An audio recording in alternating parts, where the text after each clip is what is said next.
It's been a turbulent week. A lot's happened, and I wanted to share a bit about what's been happening and to talk a bit more about emotions. Obviously not positive ones, but negative ones. The reason for that is sometimes what I find is, and it's something I experience, is before something major is going to happen, I go through a lot of fear, or I go through a lot of panic, or what have you. And as I've said in other talks as well, it's like an early warning system. It kind of allows me to prepare and also to see that something is obviously coming in the future. And this week was one of those weeks where there was a lot of panic, a lot of fear, and I felt it predominantly in my stomach, in that region, in my gut, so to speak. Now, rather than kind of trying to turn away from it, what I decided to do was kind of turn into the actual pain, turn into the actual fear, and accept that whatever's going on was absolutely fine. And it kind of made me think how we're so conditioned to avoid pain and avoid misery and avoid suffering.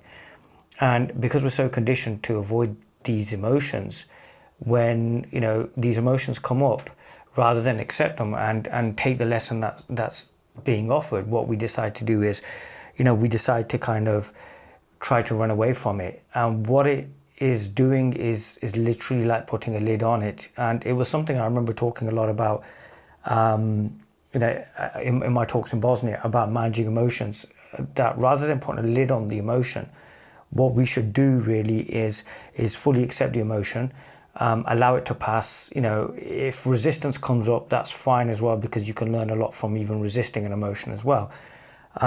But what it predominantly brought up for me is this whole idea in the spiritual community of it's always going to be bliss, which is why sometimes when there's an overwhelming fear and we talk about accepting the moment, or there's an overwhelming fear of dread or disappointment, we can never really fully accept that. And because we can't fully accept those negative moments where we're in pain, or where we're suffering, or we've messed up, or where it's all gone so horribly wrong, we are literally losing a massive opportunity to realize what we are. A lot of us, as we start seeking, start suffering, as our ideas are challenged and as ideas come up to be let go of, as thoughts, feelings, emotions, beliefs, all of that comes up. And what we do, and it in a sense lengthens our journeys, is we don't accept the pain and the suffering or the misery because we're conditioned to believe it's something bad. Now, I remember with a lot of the early schools that I was with when I was on the Sufi path, teachers actively made it really hard for students.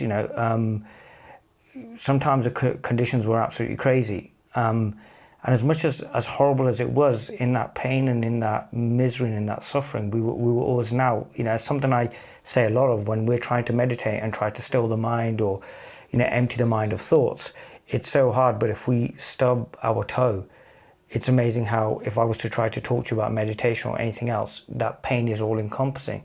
So I kind of realized this week that, we're really turning away from a massive opportunity to be who we are. And also, to be authentic, because the one thing I realized this week was that it is okay to be scared. It's okay to be fearful. It's okay to not know what's going to happen next and not know how you're going to manage. And it's okay to cry, and it's okay to really let things go. Because I feel so much lighter for it. So much has been let go of. And it's something that we don't really address, that there is a better chance of salvation and knowing what we are through our pain, through our suffering, through our struggle, than there is sometimes just sitting there cross-legged trying to still the mind and not dealing with the real issue, that emotion that's got trapped, or that fear that's coming up, but we so want to put on this nice blissful face, and we want to not go to those dark recesses of our personality, our mind, our psyche, whatever you want to call it. And yet they offer us the greatest opportunities to actually know ourselves and to deepen this knowing as well. Because I think sometimes we have this feeling that, we'll reach enlightenment, or we'll realize enlightenment, and somehow these emotions will go away. If anything, the emotions become more real. There isn't this idea of a story standing in the way or conditioning, and those emotions are really felt. So there was a real fear this week. There was a real terror. There was a real, I don't know what I'm going to do, to the point where I planned to record a load of videos and instead found myself just incapacitated, and not being able to actually do what I needed to do. But rather than turn away from it, and it felt at certain points that there wasn't even a choice, I just had to accept that there was this fear, that there was this pain, and that there was this terror.